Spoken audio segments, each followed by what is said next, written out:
추론용 칩은 엔비디아 GPGPU처럼 파워풀할 필요는 없습니다. 그래서 그런 추론용 칩 중에 하나가 마하1이라는 거고요. 그래서 요거는 이제 성능이나 이런 부분들이 아무래도 엔비디아 칩보다는 좀 떨어지고 라이트합니다. 네. 대신에 이제 전력 소모는 적고 비용은 10분의 1. 그러니까 가격은 10분의 1 수준에 불과한 거고요. 네. 인텔의 가우디 3라는 거는 이제 인텔이 내놓는 그런 AI 가속인데요. 약간 가우디 3는 퍼포먼스에서는 조금 엔비디아의 칩이나 AMD보다 좀 떨어진다고 볼 수 있고요. 그러면 엔비디아의 독주가 앞으로 당분간 이런 분야의 GPU 이쪽으로는 당분간은 지속이 될 가능성이 높다 네. 이래 봐야 되겠네요. 맞습니다. 그래서 젠슨 황이 어떤 이야기를 했냐면 예. 우리나라의 AI 기술과 미국의 AI 기술의 레벨을 따진다면 한 어느 정도로 비교할 수 있겠습니까? 사실 뭐 비교하기가 민망할 정도로 기술력 차이가 많이 나고요. 근데 이건 비단 우리나라뿐만 아니라 전 세계 어떤 나라를 비교해도 사실 미국하고는 AI 기술 격차가 굉장히 크다고 볼 수 있습니다. 뭐 그럼에도 불구하고 사실 우리나라가 전 세계 AI에서 네. 그렇게 뒤처지는 나라는 아니에요. 그러니까 어떤 의미에서요? 일단은 파운데이션 AI 모델이라는 게 이제 어떻게 보면 그 빅테크들이 하는 거잖아요. 네. 어떻게 보면 일종의 뭐 빅브라더 같은 완전히 엄청난 모델을 만드는 거죠. 그러니까 그 파운데이션 AI 모델을 할 수 있는 나라가 전 세계에 4개밖에 없습니다. 네. 미국하고 중국하고 이스라엘하고 우리나라고요. 예. 그리고 그 파운데이션 AI 모델을 하기 위해서는 결국 AI 가속기가 되게 중요하잖아요. 그렇죠. 결국 AI 반도체가 중요한데 예. AI 반도체를 설계하고 생산할 수 있는 나라는 전 세계 3개밖에 없어요. 네. 그게 우리나라하고 미국하고 중국하고 우리나라입니다. 예. 네. 그러니까 그런 측면에서 보면 우리나라가 AI라는 이 포지션에서 나쁘진 않은데, 근데 박사님 말씀하신 게 충분히 공감이 가는 게 AI라는 거는요, 정말 철저하게 winner takes it all입니다. 그렇죠. 네. 선도업체가 너무 유리할 수밖에 없는 거고요. 네. 왜냐하면 이게 트랜스포머라는 이 알고리즘 자체가 예. 굉장히 어떻게 보면 야박한데요. 예. 무조건 컴퓨팅 파워. 그러니까 예. 스케일이 클수록 무조건 성능이 좋아집니다. 예. 그러니까 컴퓨팅 파워라는 거는 자기들 서버에다가 엔비디아 칩 많이 갖다 놓으면 무조건 좋아져요. 그렇죠. 그러면 이거는 자본이 많고 인력이 많은 회사가 무조건 좋을 수밖에 없는 거고요. 그리고 그 다음 컴퓨팅 파워가 어느 정도 세팅이 되면 그 다음은 데이터 싸움이거든요. 네. 근데 전 세계에서 미국 빅테크가 데이터 제일 많잖아요. 그렇죠. 그러니까 유리할 수밖에 없습니다. 지금 이현수 대표님 말씀 듣고 보면 오늘 질문 드리고 답을 얻어야 될 내용들의 요약을 다 지금 주셨어요. 그럼 이제 하나씩 한번 가볼게요. 방금 그 AI 기술 격차라 그랬거든요. 그럼 AI 기술에서 어떤 것이 핵심 기술이다. 한 3가지, 4가지 요약한다면 어떤 기술이 핵심 기술이다 하겠습니까? 일단 지금 우리 이야기하는 생성형 AI라는 건요. 네. 3가지 요소가 제일 중요합니다. 예. 일단 컴퓨팅 파워. 예. 컴퓨팅 파워가 제일 중요하고요. 그리고 데이터, 빅데이터입니다. 네. 빅데이터 그리고 3번째가 모델링인데요. 네. 근데 지금 사실은 제일 중요한 거는 컴퓨팅 파워예요. 예. 그러니까 이제 컴퓨팅 파워라는 거는 누가 자기 서버에다가 네. 제일 좋은 칩을 갖다 놓느냐거든요. 그러니까 지금 보면 주도하는 그러니까 엔비디아가 엄청나게 돈을 벌지만 엔비디아 칩을 누가 제일 많이 사가냐 보면 마이크로소프트, 오픈 AI, 그렇죠. 네, 메타, 그렇죠. 뭐 구글 이런 구글 업체들이거든요. 예, 예. 네. 근데 사실 그런 업체들은 작년에 이제 기준으로 보면 뭐 마이크로소프트나 메타가 사간 게 그 지금 엄청 비싸다고는 H100이라는 칩이 장당 4만 달러가 넘거든요. 그렇죠. 한 그거를, 5천만 원 한다고 네, 하더라고요. 작년에 15만 장씩 사갔습니다. 두 업체가. 오. 근데 구글이 7만 5천 장 사갔고요. 예. 그러면 네이버가 몇 장 사갔을까요? 한 5장 사갔나요? 2천 장 정도 안 됩니다. 2천 장도 굉장히 글로벌리 보면 많이 사간 많이 건데 사간 거네요. 그래도 너무 빅테크들에 비하면 이게 컴퓨팅 파워에서 게임이 안 되고요. 그리고 그 다음은 빅데이터 싸움인데요. 결국 빅데이터를 전 세계에서 다 플랫폼을 깔아서 지금 쪽쪽 빨아가는 이게 사실상 플랫폼의 식민지라고 이야기를 하잖아요. 디지털 식민지. 그러니까 전 세계는 결국 미국의 빅테크한테 다 의존하고 있고 네. 그런 측면에서 또 우리나라 특이해요. 우리나라 플랫폼이 네이버, 카카오 이런 것들이 네. 의외로 미국 빅테크한테 잠식되지 않았고 그리고 의외로 일본 같은 데서도 우리나라가 라인 같은 네. 네이버 그죠? 그렇죠. 이게 1등 서비스 업체고요. 그리고 네. 동남아에서도 1등 하고 있고 남미 같은 데서도 2등 정도는 되거든요. 네. 그러니까 비영어권 쪽에서 그래도 꽤 그럴듯한 이 플랫폼을 가지고 있기 때문에 네. 거기서 비영어권 데이터에 대한 것들은 네이버도 나쁘지는 않습니다. 네. 네. 삼성전자가 네. 마원이라고 하나요? 네. 이거를 개발을 할 거다. 네. 어떤 겁니까, 마원이? 일단 이제 오해가 있는 게요. 예. 일단 지금 그 AI 반도체 그러면 엔비디아 GPGPU 제너럴 제너럴 퍼포즈 GPU라고 볼 수 있는 건데요. 이거는 범용 칩입니다. GPGPU는. 네. 그래서 범용 칩이고요. 그리고 무지하게 비쌉니다. 예. 그래서 이제 AI라는 게 이제 컴퓨팅 파워가 있으면 네. 크게 두 가지 용도가 있어요. 예. 첫 번째는 데이터를 학습하는 용도가 있습니다. 예. 그래서 데이터를 학습을 하고 이 친구가 충분히 학습을 한 다음에는 사람이 질문을 하면 거기에 대해서 답을 해주는데 그래서 그때 추론이 들어갑니다. 그래서 지금 데이터 트레이닝용으로는요 엔비디아 GPGPU를 넘어서기가 쉽지 않습니다. 그래서 그 어떤 그런 데이터 트레이닝용으로 뭔가 좀 우리가 이원화해 보겠다라고 하는 회사가 AMD의 MI300X고요. 그런데 그게 의미 있게 대체를 하지 못하고 있고요. 네. 근데 이제 지금 작년에는 대부분 엔비디아 GPU가 데이터 트레이닝용이었어요. 네. 어떤 사가는 업체들이. 네. 근데 올해부터는 점점 추론용이 비중이 커지고 있습니다. 근데 이제 추론이라는 거는 결국 그 AI 서비스에 대한 비용이거든요. 그렇죠. 그래서 보통 우리가 프롬프트를 입력하면 답을 해주는데 그게 1000토큰당 비용을 보통 따져요. 예. 1000토큰당 비용이 얼마냐 이렇게 하는데 1000토큰당 비용을 보면 엔비디아 GPU 가지고 답을 해주면 만약에 100이라는 비용이 든다 그러면 네. 자체 설계칩 있잖아요. 만약에 예. 아마존 웹 서비스 같은 업체들이 예. 자기네들 자체 설계칩이 있습니다. 뭐 네. 인퍼런시아나 트레이니움 같은 칩들이 있는데 그걸 가지고 하니까 절반 많게는 4분의 1까지 비용을 줄일 수 있다는 거죠. 네. 네, 그런 식으로 추론 시장이 되면서 이제 자체 설계 칩의 비중이 커지는 거고요. 아. 추론용 칩은 엔비디아 GPGPU처럼 파워풀할 필요는 없습니다. 그래서 그런 추론용 칩 중에 하나가 마하1이라는 거고요. 그래서 요거는 이제 성능이나 이런 부분들이 아무래도 엔비디아 칩보다는 좀 떨어지고 라이트합니다. 네. 대신에 이제 전력 소모는 적고 비용은 10분의 1. 그러니까 가격은 10분의 1 수준에 불과한 거고요. 네. 이제 그런 쪽으로 계속 나오는 거고 인텔의 가우디 3라는 거는 이제 인텔이 내놓는 그런 AI 가속인데요. 이거는 똑같이 엔비디아나 AMD 같은 이제 칩이에요. 근데 네. 약간 가우디 3는 퍼포먼스에서는 조금 엔비디아의 칩이나 AMD보다 좀 떨어진다고 볼 수 있고요. 오히려 가성비 때문에 많이 씁니다. 그래서 수요 시장으로 놓고 보면 우리 이야기하는 클라우드 업체들, 빅테크 업체들보다는 예. 그냥 이제 우리 온프레미스 시장이라고 하잖아요. 기업들이 자체 설계, 네. 그 자체 서버 그쪽에 왜냐하면 자기들 데이터가 이렇게 인트라 서버 안에 들어가 맞습니다. 있는, 네. 거기서만 돌게 할 때 네. 세팅할 때 쓰는 게 이제 가우디 3를 많이 씁니다. 네. 그리고 실제로 그 엔비디아 칩이 중국에 못 들어가게 되니까 네. 중국이 가우디 칩을 되게 많이 사기도 했습니다. 가우디 칩은 허용이 되는 모양이죠, 지금. 네, 허용되다가 예. 최근에 금지가 됐습니다. 그것도. 그럼 가우디 3락 하는 거는 네. 모델이 지금 3까지 가 네, 있다는 거 3까지 아니겠습니까? 나왔습니다. 네. 그러면 이 인텔이 가우디 3를 만들었다고 하는 것은 네. 그냥 기업 내 인트라 컴퓨터 안에 있는 자사들 간의 어떤 속도라든지 산 능력을 개발하기 위함이지 이게 본격적으로 엔비디아와의 어떤 경쟁을 위한 건 아니다. 그렇게 봐야 됩니까? 실제로 뭐 엔비디아하고 경쟁할 수 있는 칩은 성능만 놓고 보면 AMD의 MI300X 정도라고 볼 수 있고요. 네. 그럼에도 불구하고 AMD가 못 들어가는 거는 결국 쿠다라는 소프트웨어 생태계를 못 넘기 때문에 그런 네. 거고요. 똑같습니다. 이 성능도 AMD에 비해서 떨어지는데 물론 인텔은 이제 자기들이 뛰어난다고 주장은 하는데 실제로 이제 필드 쪽에서는 그렇게 인정을 안 하는 것 같고요. 네. 그리고 똑같이 쿠다라는 이 허들을 넘어야 되는데 쉽지 않습니다. 그러면 엔비디아의 독주가 앞으로 당분간 이런 분야의 GPU 이쪽으로는 당분간은 지속이 될 가능성이 높다 네. 이렇게 봐야 되겠네요. 맞습니다. 그래서 젠슨 황이 어떤 이야기를 했냐면 예. 지금 우리가 AI 가속기 쪽, AI 반도체 쪽에서 80%, 90% 독점을 하고 있는데 네. 이게 70%가 깨지는 건 자명하다. 그래서 결국은 독점 구조가 이어질 수 없다라고 인정을 합니다. 네. 다만 향후 10년 동안 이 AI 가속기 시장이 15배, 20배가 커지는데 네. 거기서 우리는 60%만 하는 게 목표다. 예. 그러니까 딱 TSMC 같은 포지션 하겠다는 거죠. 네. 상당히 합리적인 계산인 듯 하면서도 야심이 약간 좀 들어가 있는 듯한 이중적인 그런 모습인 것 같습니다. AI라는 것이 아까 생성형이라고 말씀하셨거든요. 그러니까 일반 AI와 생성형 AI 차이점도 시청자분들이 좀 아셔야 될 것 같아요. 한번 간단히 먼저 한번 설명해 주시겠어요?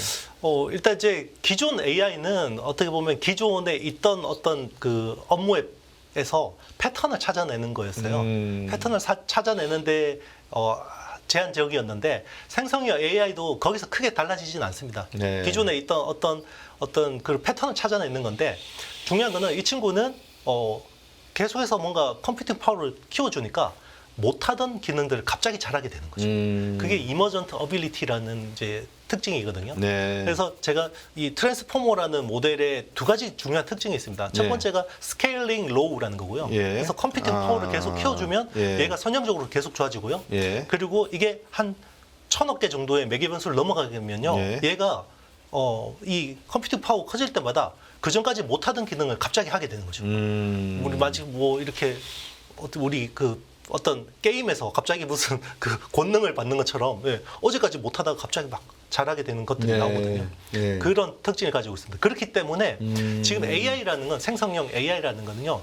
어떤 데 쓸까 이게 중요하지가 않아요. 네. 왜냐하면 이거는 우리 인류가 생긴 이래로 전기나 통신처럼 기본 인프라화 될 거고요.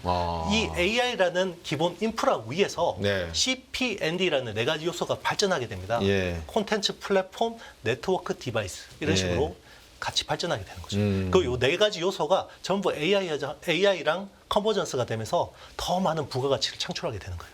그 말씀 중에 H100이라는 말씀을 하셨어요. 네네. 조금 시청자분들이 생소하실 것 같은데 H100이라는 게 어떤 건지 약간 좀 설명 좀 해주시겠어요?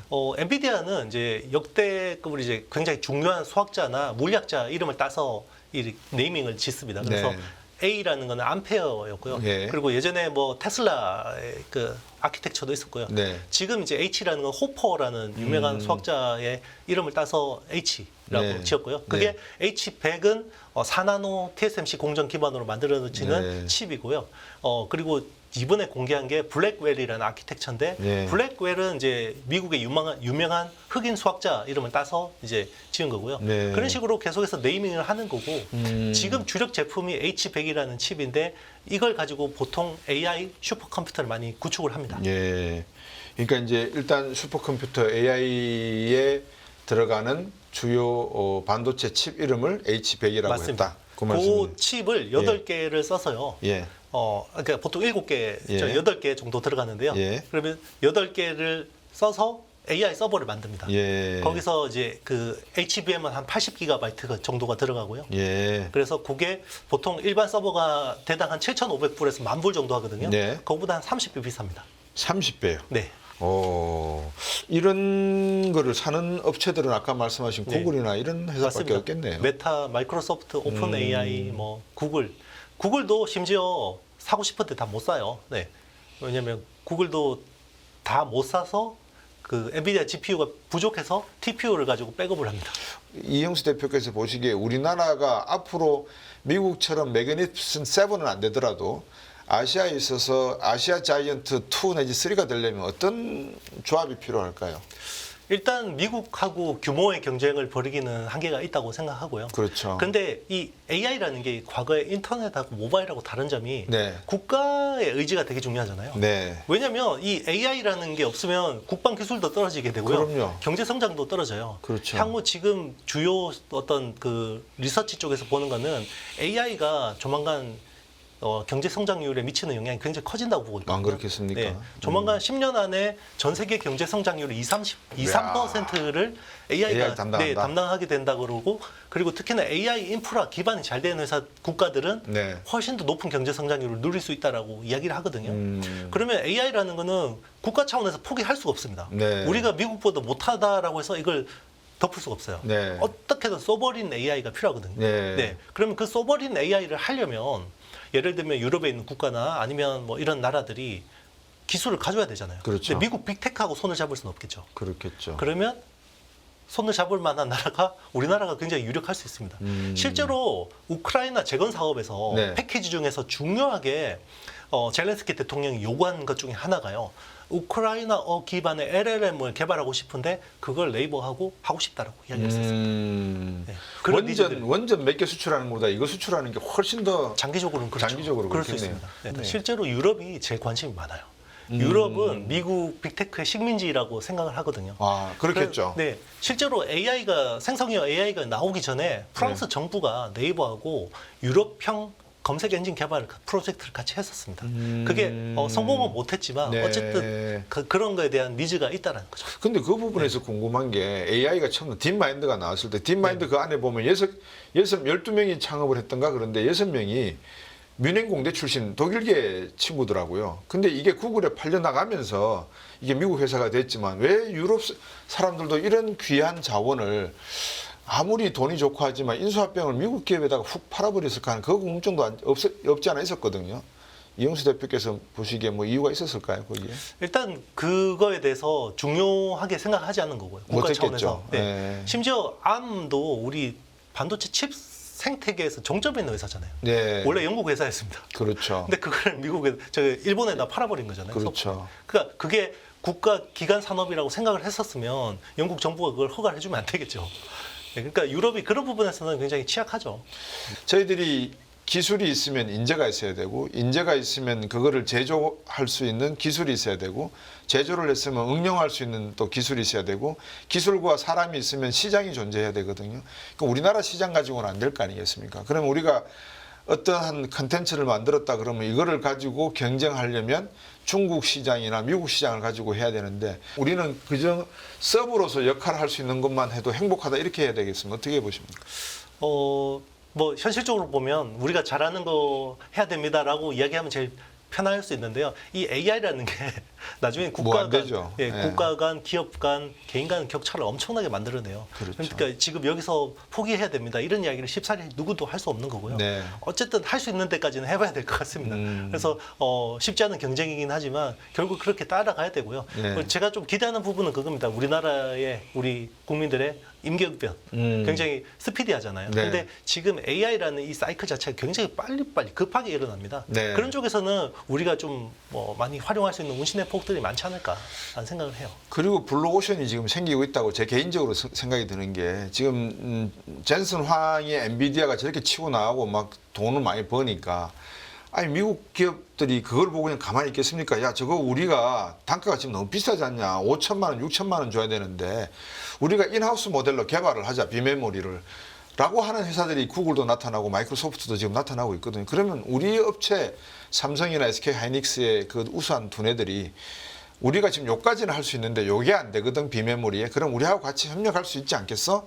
라고 오퍼를 낸다거나 좀 적극적으로 대시할 수 있는 생각을 하면 안 될까요? 어떻게 보세요 그 부분?